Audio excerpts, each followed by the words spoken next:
जय श्रीराम पिलामाने आज चलो आमे षष्ठ श्रेणीर संस्कृत बहिर सुभाषितानी पाठरे थिबा 5टी श्लोक को भल भावरे आमे बुझिबा।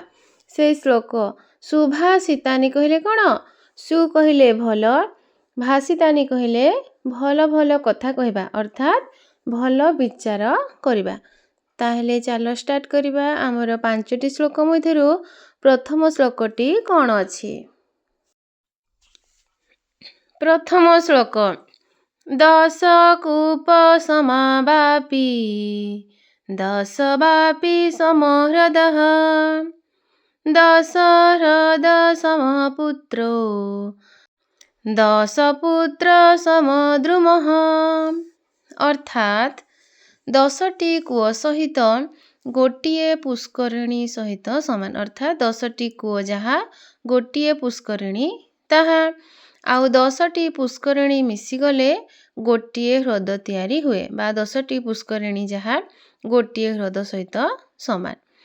आउ 10टी ह्रद मिसिले गोटिए पुत्र सहित समान बा 10टी ह्रद जहाँ गोटिए पुत्र ताहा एवं 10टी पुत्र गोटिए गछ सहित समान।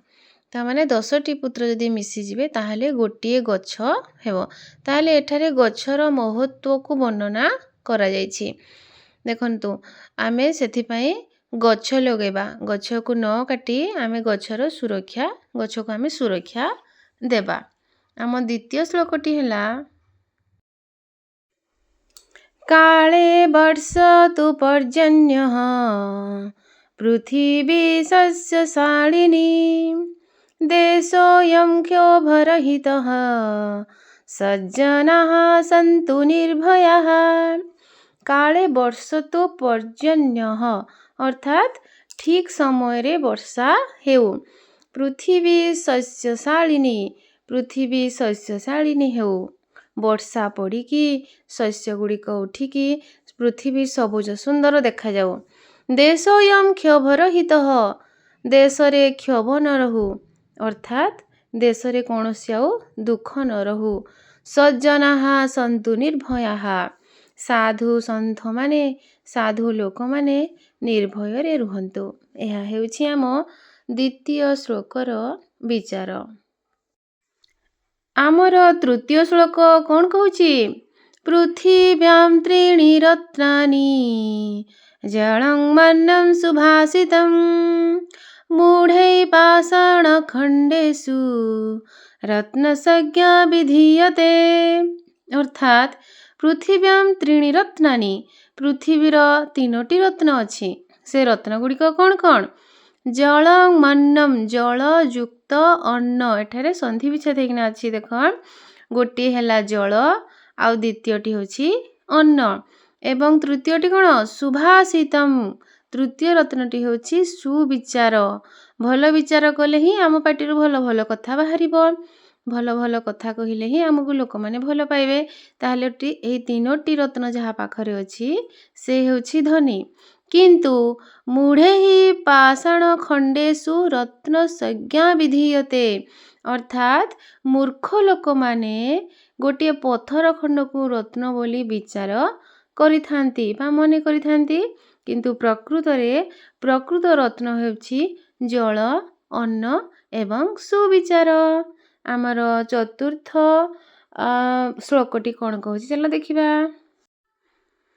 प्रथमेनार्जिता विद्या द्वितीयेनार्जितं धनं तृतीयेनार्जितं पुण्यं चतुर्थे किं करिष्यति। अर्थात प्रथमे नार्जिता विद्यां नार्जिता माने न अर्जिता जदि आमे जीवनर प्रथम भागरे विद्या अर्जन करिबा नाही आउ द्वितीय नार्जितम धनम द्वितीय भागरे जदि आमे धन अर्जन करिबा नाही तृतीय नार्जितम पुण्य आउ आमे आम जीवनर तृतीय भागरे जदि पुण्य अर्जन करिबा नाही ताहेले जीवनर चतुर्थ भागरे आमे कौन अर्जन करिबा?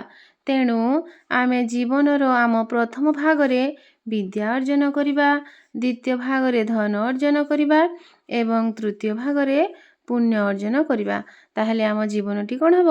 ସରସ ସୁନ୍ଦର ହୋଇଯିବ। ଆମର ଅନ୍ତିମ ଶ୍ଲୋକ ବା ଶେଷ ଶ୍ଲୋକ କ'ଣ କହୁଛି?